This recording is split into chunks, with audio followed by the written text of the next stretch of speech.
So as we were discussing on data analytics, let's talk about so many reports coming in when it comes to customers. So how do you handle discrepancies between what customer want in comparison to what they are actually buying?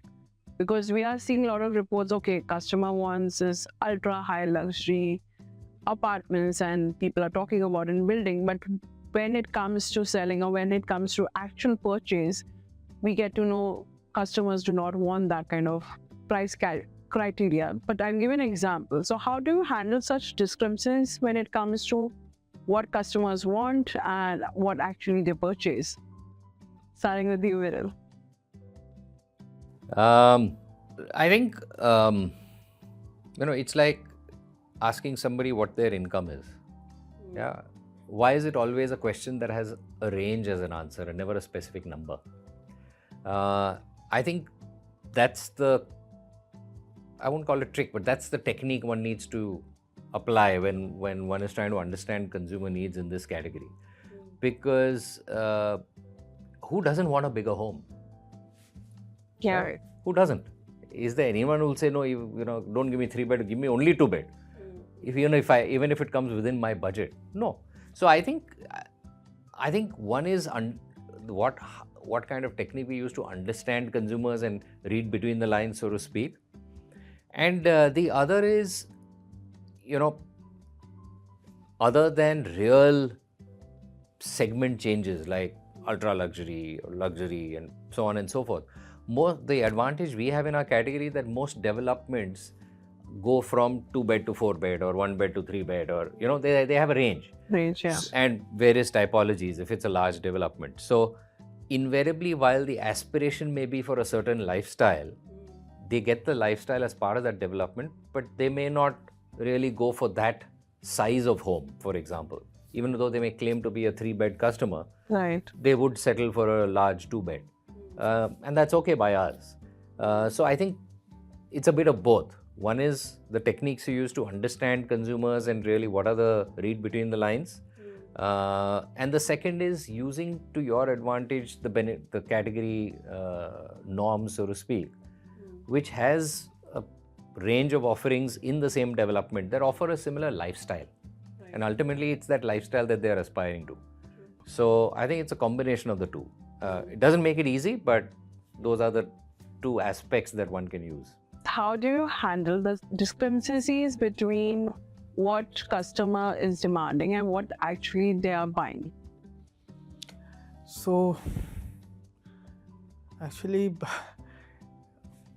I know the discrepancies, if I talk about real estate per se, then the qualification criteria, or rather, as we say, qualified leads and qualified walk-ins becomes very evident from the first screening itself, because we are always, if it is not a very high ticket size item, we are always putting in the simple qualifying criteria, which is price.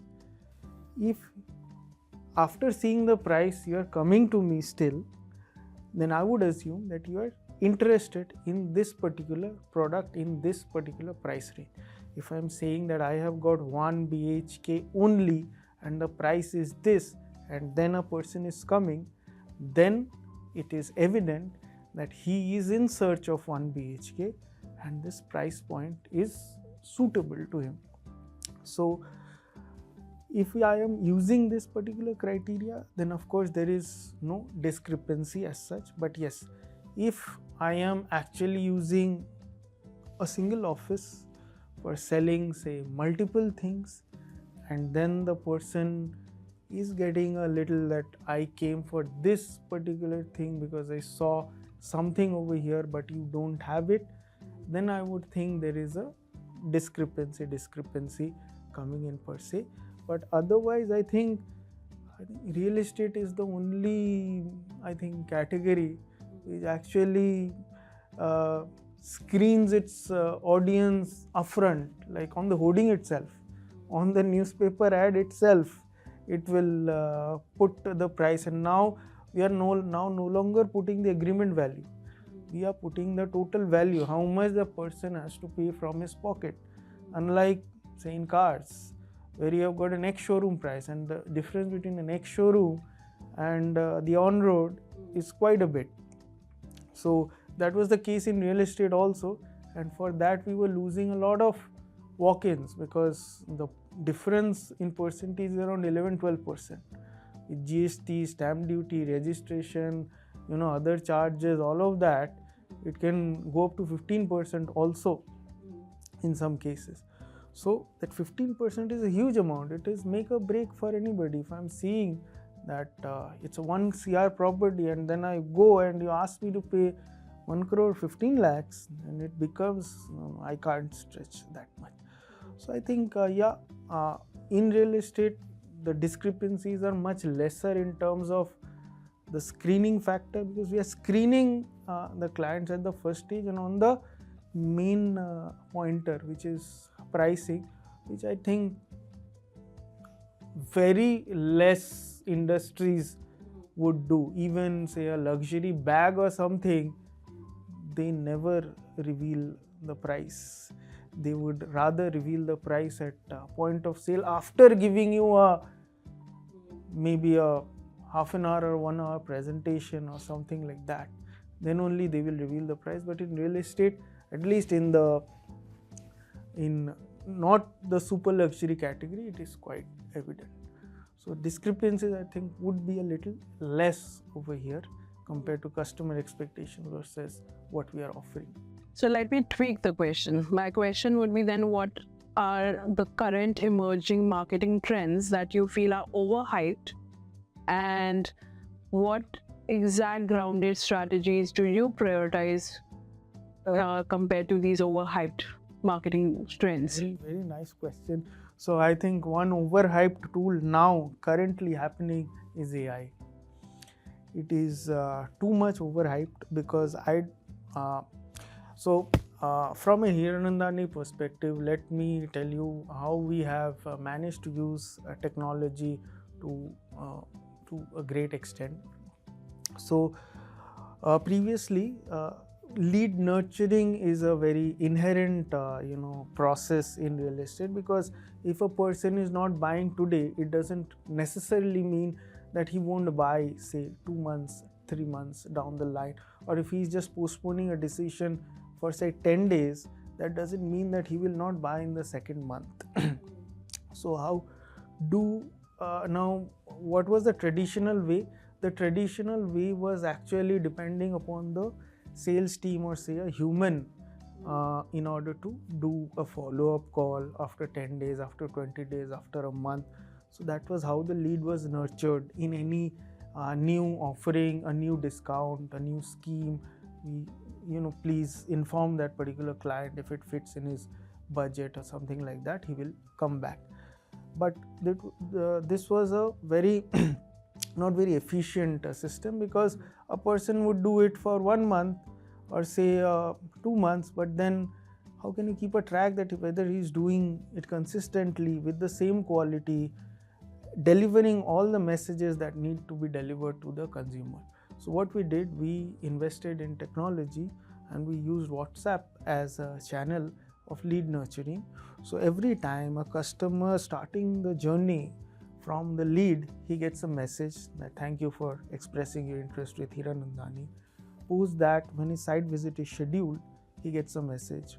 On the day of the site visit, he gets a message that today is your site visit is scheduled. Then if he, after the walk-in has been done, he gets a thank you message. After 2 days, he gets a message automatically that we were expecting you to book. After 7 days, he gets a message, even if he has not revisited, that we are holding this particular unit for you. You spoke to this and this salesperson. So if you are willing, please come down. Otherwise, we would have to release this particular unit. So kind of, at every touch point, continuously putting that reminder, and it comes from a verified Hiranandani account. So it is not a number, it is the name which is figuring. So he knows that it is the correct message, and it it is going to every client, whether it is a direct client, whether it is a channel partner client, and everything. But it is kind of, I wouldn't say this is AI, but yes, of course it is a mixture of IT, marketing, coding, all of that has made it possible. Now nowadays, now what we are trying to do is that whenever all of these messages have got certain call to action buttons also, that if you want to speak at any point of time to our to a live person, please press this particular button and all of that. So all of this is happening, but then what we are trying to achieve is using ChatGPT, so that if I am chatting, say, with Viral or with you, how would I chat? I would not be doing click this button or press 1 or 2 or something like that. I would chat as if you are a human, I am a human. We are trying to go to that particular level. That is how we want to invest in AI. But nowadays I see all the companies, I don't know, everybody is telling that we are using AI, we are using ChatGPT, we are using generative AI for solving this. But when we are trying to implement this, when we are trying to say that whether this is possible or not, we see that it's still a very nascent stage in terms of AI. So I don't know, so maybe this term is being overused, it is being abused, like the luxury word has been abused too much in real estate. So even if somebody is doing even, say, something automatically, they are terming it as AI or generative AI, something like that. So I think that is one thing I feel is an overhyped word. Previously digital used to be overhyped, but now digital is everybody's bread and butter. I guess everybody will agree to that, but I think this AI is now overhyped word. In some years down the line, I think most of the people will get a hang of how to actually use AI. We are still figuring it out. So according to you, which is an emerging marketing trend that is overhyped, and you prioritize a ground strategy instead? It's always difficult to figure out what's a fad and what's a trend, right? I think something that has built over a period of time and become crucial as a talking point for every marketer has been marketing technology, right? MarTech. Recently, as in a few months ago, there was a study by Gartner amongst global CMOs, where about 70% CMOs said that they only got about a third of the value out of all the investments they'd made in the marketing technology, right? Now, at the end of the day, there is lots that's out there, right? Starting from maybe, I don't know what it was, 8-10 years ago when big data became a big thing, right? That's where the whole analytics piece started. So technology is something that will keep throwing out something new at the world. I think where as marketers it becomes imperative on us is to be clear on what is it that our business needs, and therefore which of those new things being thrown at us will be relevant, will be useful, and pick and choose accordingly, right? And there is no right or wrong. I mean, there are some things which work for certain industries brilliantly, right? There are some things that don't. I mean, we are now talking about brands being built and emotional benefits coming into our brands, etc. We're at a fairly nascent stage of that S-curve of branding of the category. So some things won't work for us, but a lot of things do. So I think it's also a function of how you use what's new and combine it with what's old. So for example, many years ago, drones became a big thing, right? So we decided to combine drones with a very old technology called photography. And we actually, basis the design of the building, used drones to take photographs at every 5 floors, so to speak, and created actually a view where you say, I want this tower, this unit, and I can share with you what is the view from the living room, from the bedroom, so on and so forth. So I think it's all a function of knowing what is needed and taking to it. Some time ago, people would have said, AR, VR, XR is too advanced for real estate. Yeah. But it isn't. We're all using it because it gels extremely well with our category where people are paying now and getting a product 4 years later. How do I bring that product alive to them today? So I think it's all a function of the relevance of what the trend is, what is being said and spoken, and does it make sense for our business? That's the way I kind of evaluate it. So tell me, like post-pandemic, everyone came with a report that people want deck, people want bigger space. Then in this 2024-23, people started talking about people want ultra luxury apartments. People do not want affordable homes. They want bigger homes, bigger aspiration is their lifestyle and everything. Right after post-election, now results are out. Government has put in more money in PMAY. Now the discussion is affordable homes hone chahiye and all of that. So when such noise and talks happen, where do you feel that you should not overcommit to this noise, and where should there be a line? Because you know the customer, you are understanding customer, but then these reports come in. So where do you draw the line? More than drawing the line, I'd say it starts first with what is your business strategy? What's your business goal and how do you want to deliver that, right? So something that we've stated publicly is that we want to grow 5x in the next 5 years. Now, if I'm going to grow 5x, do I want to take the approach where I'm creating infrastructure and an organization of the size and scale that's going to sell an average price of 75 lakh rupee homes? Can I afford that? What's going to be the profitability of that kind of a business model? Vis-a-vis where I say, no, we need to go up the value chain and sell homes only worth 2-3 crores and create a business around that kind of an approach. Is that going to be viable? Right? So I think it starts more with that, because if one wants to grow 5x in 5 years, you can't create or grow the company resources to that extent also. And that's what will happen if we continue selling only affordable homes. So I think it starts first with that. The second is, in line with that, where is the opportunity?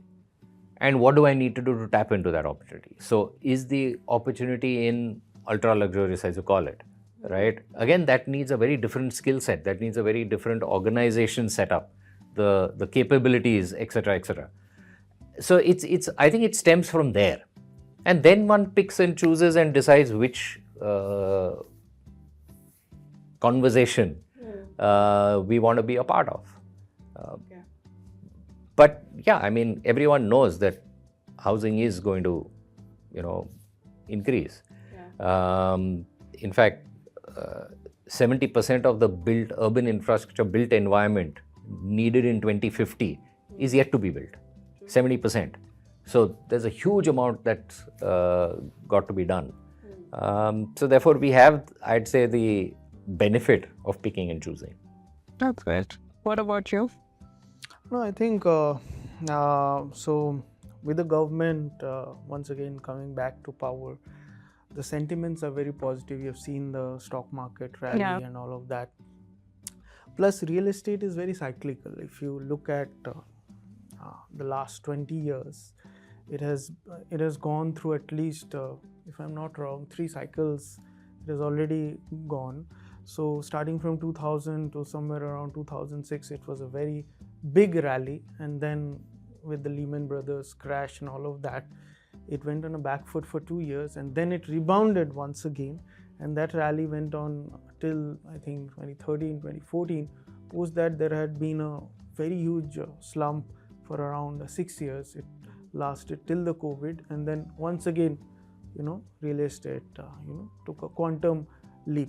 So whenever, I would say, whenever the market sentiments are positive, people are doing great, the country is doing great, the economy is doing very good in terms of we are the fastest growing in the world. Plus, very soon we might actually become the third largest economy in the world. So that way, I think the market sentiments are really favoring the real estate sector. So once it favors the real estate sector, and once it actually favors because ultimately who is buying into real estate? People from other industries majorly, because at the end of the day, if you are staying in a one bedroom, you would always, if you have the money, you would want to upgrade to a two bedroom, and from a two bedroom maybe to a three bedroom. If you already own a property, you might as well own a second home or a second property, so that you get some kind of income and all of that. So demand is always going to be there. It's a matter of whether the economy is doing great or not.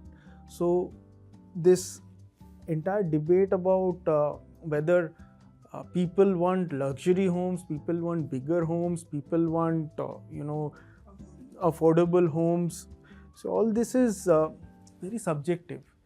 If you are already having a home, then you would want a bigger home. If you don't have a home, you might as well first buy a home, whatever be its size, because घर के ऊपर आपका छत तो आ जाएगा. You may not face the same situation as many people faced in COVID. So this is very subjective. Whether the entire economy is doing so well that everyone wants a penthouse, I don't think so. So it is what section of the people you are talking about. It depends on that.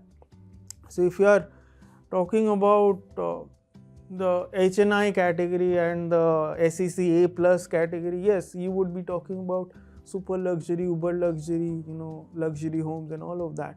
But if you are talking about, say, SEC A or a SEC B category consumer, then you might as well talk about a good sized home, or even for a lower category, you might talk about affordable homes, PMAY. So all of these actually starts mattering that way. So in the end, what I understand is business strategy matters. What is a business strategy? In your case, you're saying it matters what the product you're having, whom you're catering to, right? So last not the least, I want to touch upon mandate business. Huge topic, everyone talk about it. Pandemic, we saw a lot of developers mesmerized by them, thinking they have a huge talent pool, and channel partners have shown confidence by saying that a branded developer or any developer would not like to have a 40-50 kind of team. Why not give the project to the channel partner? So this trend of outsourcing to channel partner, do you think later down the line it will be feasible, or it will make sense for the unknown developers or smaller developers, but a branded developer team would not be dependent on channel partner? Like, what's your take on that? So there's a difference between mandate versus channel partners. It's a bit like in FMCG, you have retail and wholesale, right? If I don't want to create my physical infrastructure of distributor system, etc., I use the wholesale system to reach my products down below. But if I want to maintain a certain quality of distribution, maintain a certain quality of visibility, so to speak, then I have to build my own infrastructure. I think it's something similar, which is if we want to ensure a quality of experience, if we want to ensure a certain quality of consumer who comes to us, one has to build those relationships with channel partners and do the hard work.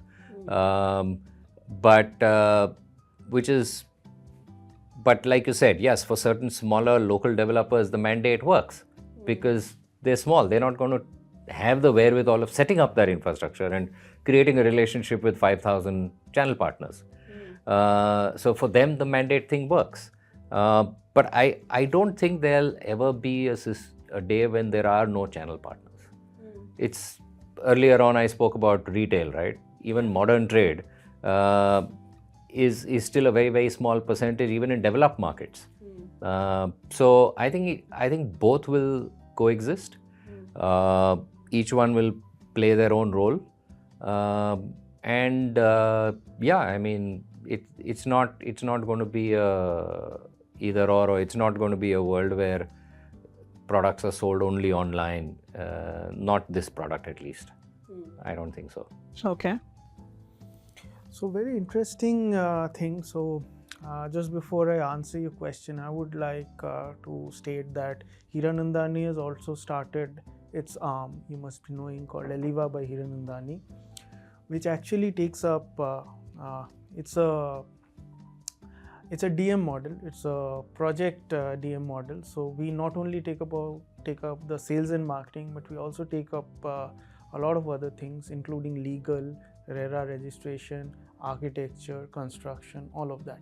So any person, any developer, any small player who has a land parcel and who has that particular knack in developing a particular project, we would be interested, and we've already signed up 2 projects, and by the next 12 months we might actually end up with around 5 projects in this particular portfolio. So that's one model that we as a branded developer, we are only doing.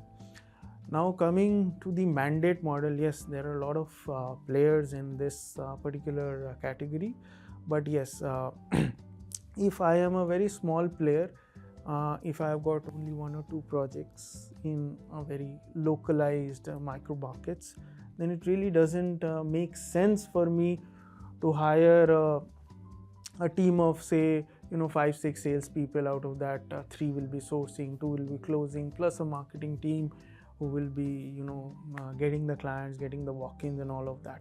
So it's very difficult for a person to sustain with this kind of a category. So it gives a relief to small players if they want to sell their particular project, and that's where the mandate players come in.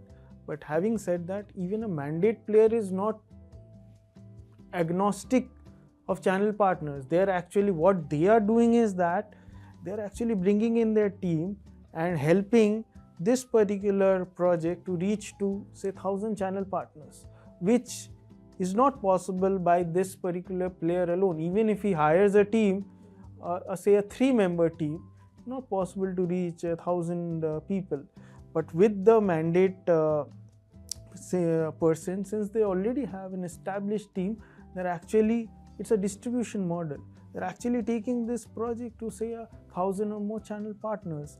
And when you reach out to 1,000 or more channel partners, inadvertently you are reaching out to, if every channel partner on an average reaches out to 2 or 3 clients, you're actually reaching out to 3,000 plus people. So as he rightly said, channel partners are a reality. If when we are talking about developer, then we might as well to some extent see certain direct deals. But what about the resale market? What about the rental market? It is primarily dependent on the channel partners. So channel partners are like the distribution arm in FMCG. You cannot get rid of them. They are required. They are required for the industry to sustain. And yes, mandate, it's evolved. It's just started only, I think, some 5-6 years before. Many people have come in. Even in these 5-6 years, a few have already also shut shop. Yeah. So it's not a it's not a very easy business, I would say. You come, you do, and you sell. You cannot sell any product. As a mandate, firm can take up any product, but can they sell anything? It's not easy. Otherwise, why would say a Mahindra or Hiranandani or say other projects would sell, or why they would actually invest in creating this ecosystem if every product started selling? So it's a very difficult business, because we started our conversation by saying that consumers have become very smart. They are not falling for the functional thing at a lower cost and all of that anymore. They want value for money, and value can only be brought in by the branded players.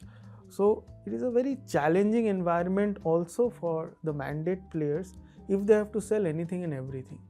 So that's why they might be successful in say X number of projects, but they will also fail in Y number of projects if they don't do the due diligence, because we do the due diligence, as he said, at the at the land buying level. So if they don't do the due diligence at the basic level, then they are also going to suffer setbacks, and if they suffer too many setbacks, then it's a end of the road for many of them. So that's why they also need to apply the due diligence, just as developers are applying the due diligence before taking up a project. They also need to apply, because they are only doing sales and marketing, so they also need to apply that. And from an Aliva by Hiranandani perspective, we are doing a lot of due diligence before we say yes to any particular project. So our hit ratio is somewhere, 50 people are approaching us, we are saying yes to even less than 3. So because real estate is a cash intensive, cash flow business, if you are not selling and collecting the money, you won't be able to survive even for a year. So it would be interesting to see down the line branded developers coming with their own mandate business vertical.